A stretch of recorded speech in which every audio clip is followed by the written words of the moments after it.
வணக்கம். வாழ்க வளமுடன். இன்னைக்கு ஞானசித்த திருவடியில நம்ம யார பத்தி பார்க்க போறோம்னா, திண்டுக்கல்லிருந்து நத்தம் போற வழியில 15 கிலோமீட்டர் தொலைவில நொச்சியோடைப்பட்டி அப்படின்னு ஒரு ஊர் இருக்கு. அந்த ஊர்ல வந்து அந்த சித்தர் இருந்தாரு. அவர் ஒரு வட இந்திய மகான். அவர் பேரு வந்து அபிஷேக் அப்படின்னு சொல்லுவாங்க. ஏன்னா, அவரு பேரு வந்து நமக்கு அவரு தமிழ்ல பேச மாட்டாரு. ஹிந்தியில தான் பேசுவாரு. ஒரு ஹிந்திக்காரர் கேட்டவ அவர் பேரு அபிஷேக் அப்படின்னு சொல்லியிருக்காரு. அவர் வந்து மத்திய பிரதேசலேருந்து இங்க வந்து வந்ததா அவங்க சொன்னாங்க. சின்ன வயசுல. கேட்டா அப்படியே பாதை சரியா நடந்து வந்தேன் அப்படின்ற மாரி தான் சொல்லியிருக்காரு. மற்றபடி வேற யார்ட்டயும் அதிகம் பேச மாட்டாரு அவரு.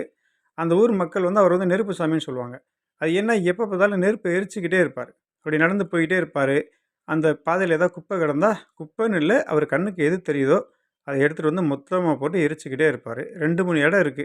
அந்த ருச்சிரப்பட்டி பஸ் ஸ்டாப் கிட்ட ஒரு தடவ, அப்புறம் தள்ளி வந்து போனோம்னா, அங்கன தவசி மேடை 2, 3 இடங்கள்ல இருக்கு. அந்த ஏரியாவ எப்பயும் சுத்தமா வச்சுருவாரு பார்த்தீங்கன்னா. அது காசு குடுத்தா கூட அந்த அளவுக்கு கிளீன் பண்ண மாட்டாங்க. அவர் அந்த அளவுக்கு சுத்தமா வச்சிருப்பாரு. ஆரம்பத்தில அவர ஒரு சிலர் தெரியாதவங்க வந்து மனநலம் பாதிக்கப்பட்டவர் நெனச்சிட்டு இருந்தாங்க.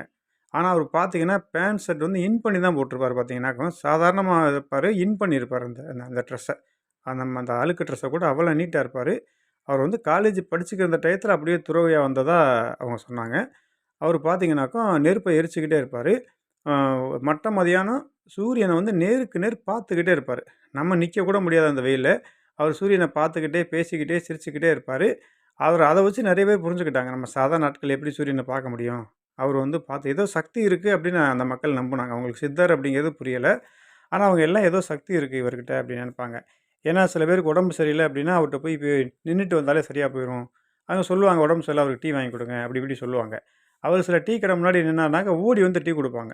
அவர் சில நேரம் நின்னுட்டு குடுக்குற நேரத்துல கிளம்பி போயிருவாரு. ஒரு சில இட்லி கடை வாசல்ல நிப்பாரு, இட்லி குடுப்பாங்க. அவர் பெரும்பகுதி பார்த்தீங்கன்னா, ஒரு நாளைக்கு ஒரு நேரம் தான் சாப்பிடுவாரு. டீ தான் நெறைய குடிப்பாரு. டீ யாரு வாங்கி குடுத்தாலும் டீ வாங்கி குடிச்சுருவேன் வேணான்னு சொல்ல மாட்டாரு. ஆனா, சாப்பாடு வந்து ஒரு நேரம் தான் சாப்பிடுவாரு. வயசு ரொம்ப குறைவு தான். ரொம்ப லாங் தூரம் நடப்பாரு. உச்சரப்பட்டிலேருந்து அங்கிட்டு ஒரு 15 கிலோமீட்டர் தொலைவுக்கு அப்படி நடந்து போய்க்கிட்டே இருப்பாரு. நம்ம வந்து எந்த இடத்துல பார்த்தோம்னாலும், அந்த இடத்துல "நில்லுங்க சாமி வந்துர்றேன்" அப்படின்னா அப்படியே நின்றுவாரு. அப்புறம் அதுக்கப்புறம் நம்ம சாப்பாடோ, ஏதோ வாங்கிட்டு வந்து குடுத்தோம்னா சாப்பிடுவாரு. ஆனா, எப்பயுமே வந்து நெருப்ப எரிச்சுக்கிட்டே இருப்பாரு. நெருப்புகிட்ட பேசிக்கிட்டே இருப்பாரு. அப்படியே வேள்வி மாரி வளர்த்து, அதுட்ட பேசிட்டே இருப்பாரு. நம்ம அந்த மழை நேரம் அப்படிலாம் போய் சாப்பாடுலாம் குடுத்தோம்னா, நம்ம தாவாங்கொட்டைய அப்படியே வந்து வருடி கொஞ்சுவாரு. ரொம்ப அற்புதமானவரு. அவரு பார்த்தீங்கன்னா, ஒரு டயத்துல வந்து நிர்வாணமா திரிய ஆரம்பிச்சுட்டாரு. அப்புறம் இந்த ஊர்ல இருக்கவங்கலாம் ஒரு சிலருக்கு வந்து பிடிக்கல. அப்புறம் அவங்க வந்து சொல்ல ஆரம்பிச்சாங்க. இந்த மாரி இவரு நிர்வாணமா இருக்காரு, பொம்பளைங்கலாம் போற இடம் அப்படி இப்படின்னு சொன்னாங்க. இவங்களுக்கு மனநிலை சரியில்ல அப்படிங்கிறத அவரு புரிஞ்சுகிட்டு, அங்கருந்து கிளம்பி போனவரு, இங்க நம்ம அம்மைநாயக்கனூர்னு சொல்லுவாங்க.